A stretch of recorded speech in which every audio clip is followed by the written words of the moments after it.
Hi, it's Hardware and today I'll show you how to face Bluetooth when connecting on Samsung Galaxy A17.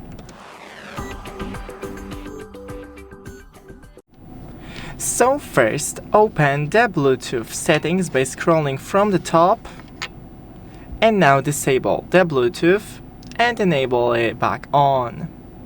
Next to your connected device, hit this gear and then Unpair. Wait for it to load once more or hit scan at the top right corner, select your device, then hit pair, and if you still have any issues then just restart your phone and the Bluetooth device.